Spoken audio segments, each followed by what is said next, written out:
Hello students, इस video में BEd second semester के optional paper pedagogy of commerce से एक इंपॉर्टेंट क्वेश्चन को एक्सप्लेन करने वाला हूं। क्वेश्चन है explain the meaning and nature of commerce, अर्थात वाणिज्य का अर्थ एवं प्रकृति समझाइए। यदि वीडियो पसंद आए तो लाइक कर दीजिएगा, शेयर कीजिएगा, कमेंट कीजिएगा और मेरे यूट्यूब चैनल राय एजुकेशन हब को जल्दी से सब्सक्राइब कर लीजिएगा। क्वेश्चन देख सकते हैं आप स्क्रीन पर। Right the meaning and nature of commerce, अर्थात वाणिज्य का अर्थ एवं प्रकृति को समझाइए। आंसर में कह रहे हैं commerce is the broad system of all activities that facilitate the buying, selling and distribution of goods and services from producers to final consumers. ये कह रहे हैं कि वाणिज्य, जिसको कॉमर्स कहते हैं इंग्लिश में, कॉमर्स वाणिज्य उन सारी गतिविधियों का एक व्यापक तंत्र है। कॉमर्स उन सारी गतिविधियों की एक व्यापक प्रणाली है जो उत्पादकों से लेकर उपभोक्ताओं तक सामानों और वस्तुओं को बेचने, खरीदने और वितरण करने की सारी प्रक्रियाओं को, कामों को सुगम बनाती हैं। दोबारा समझा दूं, कॉमर्स एक व्यापक प्रणाली है उन सारी गतिविधियों का जो उत्पादकों से लेके उपभोक्ताओं तक पहुंचाने के लिए सामानों को, वस्तुओं को और सेवाओं को खरीदने, बेचने और वितरण करने की प्रक्रियाओं को सुगम बनाती है। इन सारी एक्टिविटीज का जो ब्रॉड सिस्टम है वो कॉमर्स कहलाता है। आगे कह रहे हैं it acts as a crucial link that bridges the gap between production and consumption, ensuring that products reach the right place at the right time। Commerce जो है इस बात को सुनिश्चित करते हुए कि उत्पाद जो हैं, प्रोडक्ट्स यानी उत्पाद या वस्तुएं सही जगह पर, सही समय पर पहुंच जाएं। उत्पाद या वस्तुएं सही समय पर, सही जगह पर पहुंच जाएं। इस बात को सुनिश्चित करते हुए उत्पादन और खपत के बीच की खाई को पाटने वाली महत्वपूर्ण कड़ी के रूप में कॉमर्स भूमिका निभाता है। आगे है मीनिंग ऑफ कॉमर्स, अर्थात वाणिज्य का अर्थ। इसमें पहला पॉइंट है एक्सचेंज ऑफ वैल्यू, अर्थात मूल्य का विनिमय। तो कॉमर्स में मूल्य का विनिमय होता है। कैसे? इन्वॉल्व्स ट्रेडिंग गुड्स, सर्विसेज और वैल्यूएबल्स फॉर मनी और इक्विवेलेंट वर्थ। इसमें कॉमर्स में पैसा या उसके समकक्ष मूल्य की किसी वस्तु के बदले में वस्तुओं, सेवाओं और कीमती वस्तुओं का व्यापार शामिल होता है। अगला पॉइंट है डिस्ट्रीब्यूशन फोकस, अर्थात वितरण केंद्रित, यानी इसमें सामानों को, गुड्स एंड सर्विसेज का डिस्ट्रीब्यूशन पर फोकस रहता है। तो इसमें कह रहे हैं concentrates primarily on moving and marketing finished और unfinished products rather than the raw manufacturing process. Commerce जो है वो कच्ची विनिर्माण की प्रक्रिया के बजाय ध्यान केंद्रित करता है किस चीज पर?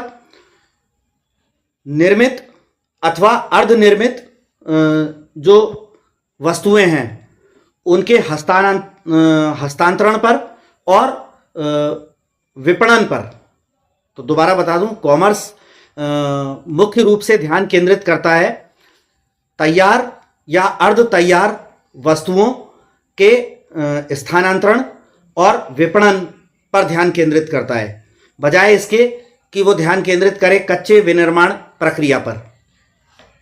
आगे है टू मेन पिलर्स, दो प्रमुख स्तंभ।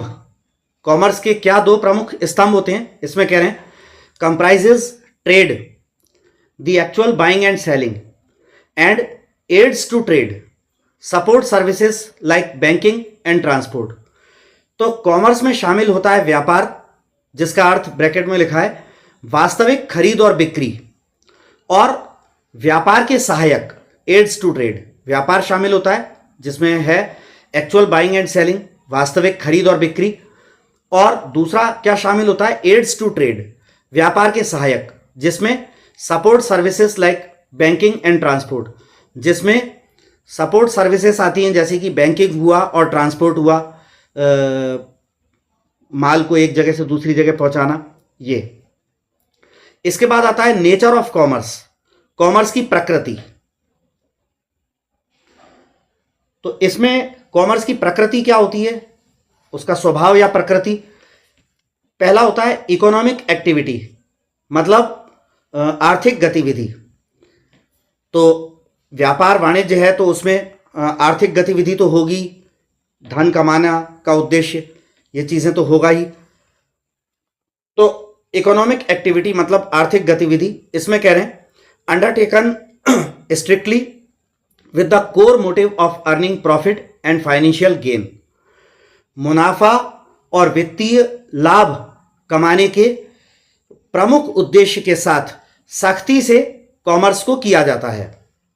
मतलब कॉमर्स को करने का, वाणिज्य को करने का जो प्रमुख उद्देश्य है वो लाभ कमाना और वित्तीय फायदे अर्जित करना होता है। अगला है रेगुलर एंड कंटिन्यूअस, अर्थात नियमित और सतत। इसमें कह रहे हैं involves ongoing systemic transactions rather than isolated और वन टाइम पर्सनल फेवर्स। इसमें जो है कॉमर्स की प्रकृति में एक बात और ये है कि ये रेगुलर और कंटिन्यूअस होता है, यानी नियमित और सतत होता है। तो इसमें कह रहे हैं कि इसमें अलग थलग पड़े या एक बार के व्यक्तिगत एहसानों के बजाय चल रही प्रणालीगत जो लेन देन होते हैं वो शामिल होते हैं। इसमें चल रहे प्रणालीगत लेन देन शामिल होते हैं, अलग थलग पड़े या एक बार के एहसानों के बजाय। अगला है क्रिएशन ऑफ यूटिलिटीज, अर्थात उपयोगिताओं का निर्माण।